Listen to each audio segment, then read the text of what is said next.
Welcome to Kapil Chits. This is Kapil Chits adviser Dumparaju. ఈ రోజు మనం మాట్లాడుతున్న టాపిక్ ఏంటంటే 1,50,00,000 months. First month third month మాత్రమే మనం 2 lakhs అంటే ఫుల్ పేమెంట్ మనం కడితే రిమైనింగ్ మొత్తం కూడా మనకి ఏంటంటే 1,30,000 మినిమం అమౌంట్ అనేది పడుతుంది. ఇక్కడ ఏంటంటే మినిమం 1,30,000 నుంచి 2 lakhs బిట్వీన్లో తర్వాత ఈఎంఐస్ అనేది మనకు ఉండడం జరుగుతుంది. సో అప్రాక్స్ మనకి ఏంటంటే 1 year వరకు కూడా 1,30,000 వస్తుంది. ఈ సెకండ్ మంత్ పంపించిట్టు ఉంటుందండి. సో మనకు ఫస్ట్ థర్డ్ ఫుల్ పేమెంట్ ఉంటుంది, రిమైనింగ్ మొత్తం కూడా 130 ఉంటుంది. ఇది టోటల్గా మనకి ఏంటంటే చిట్ ఫండ్ అనేది ఇదివరకు ఆఫ్లైన్లో ఉంటుండే. సో ఆఫ్లైన్లో ఉన్నప్పుడు మనకి ఈఎంఐలు కానీ అండ్ మనకు ఏంటంటే బిడ్ ఎవరికైతే వచ్చిందో ఏంటి అనేది మనకి ఏంటంటే ప్రాపర్లీ తెలియకపోతుండే ఆఫ్లైన్లో.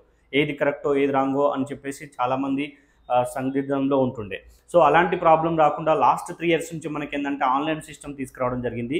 ఈ ఆన్లైన్లో మనం పేమెంట్ అయినా సో మనకి ఏంటంటే యాక్షన్ అయినా